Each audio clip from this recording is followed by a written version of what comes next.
ఆయనకి చంద్రబాబు నాయుడు మరి రావడం అనేది మా ఇద్దరికి వైరం ఉంది అది ఇది అని చెప్తూ ఉంటారు.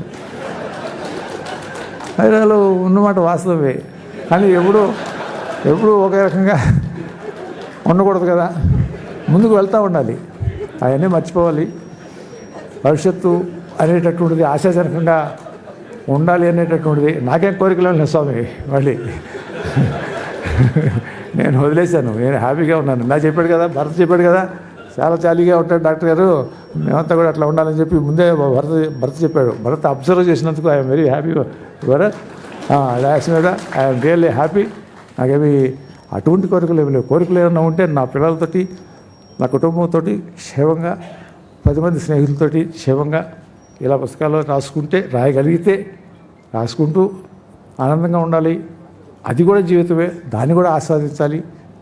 జీవితం అంటే ఎప్పుడు గందరగోళము, ఏదో ఏదో ఏదో అనుకుని పరిగెత్తడం కాదు. ఒకటే ఉంటుంది జీవితం. నా దేశం 50 సంవత్సరాల తర్వాత చూద్దాము. ముందు ఈ ఒక్క జీవితాన్ని ఆస్వాదించడం అనేటటువంటిది కావాలి.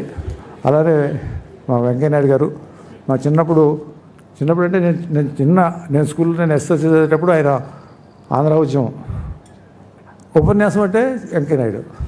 అసెంబ్లీలో ముఖ్యమంత్రులు కూడా ఆయన ముందు వచ్చి,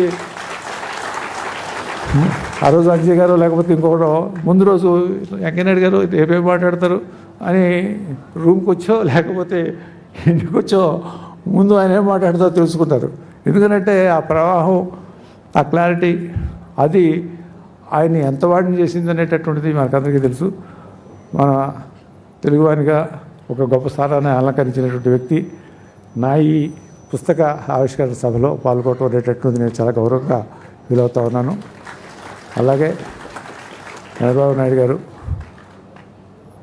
ఎవరైనా కాదన్నా మీ అందరికీ తెలుసు విషయాలు. మేమిద్దరం ఏదైనటువంటి అవన్నీ గతం, ఇక వాటి గురించి అవసరం లేదు. మంచి జరగాలి, మంచిగా ఉండాలి, అందరితోటి బాగుండాలి, అందరూ బాగుండాలి అని కోరుకుంటూ ఆయన చేసేటటువంటి ఆ కృషికి నేను అభినందనలు, మనస్ఫూర్తిగా సంతోషాన్ని వ్యక్తం చేస్తూ, ఎటువంటి విషయాలు పెట్టుకోకూడదు అనేటటువంటిది నా యొక్క మనస్ఫూర్తిగా ఈ సందర్భంగా తెలియజేసుకుంటూ, ఇదివరకు పుస్తకంలో రాసినటువంటి విషయాలు ఉండవచ్చు, కానీ గతం అదంతా. ఇక ఇవాళ మనం దాని గురించి అవసరం లేదు అని భావిస్తూ, ఈ అవకాశం ఈ విధంగా మీరందరూ వచ్చి ఈ పుస్తకాన్ని ఆవిష్కరించి, డెఫినెట్గా మంచి పుస్తకం, దాని no doubt about it. I'm proud of it.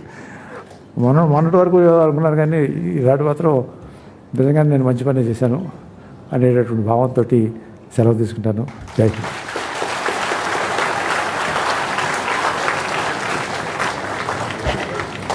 Thank you, Dagbad Venkateswara garu. That was a very nice.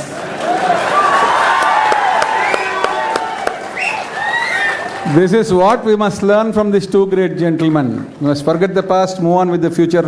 Such wonderful camaraderie between the two people. Please, all of you also do it in your life. Take the people along. Andarki manchi jaragalagi, andarki manchiga undalani. That's a wonderful message, sir.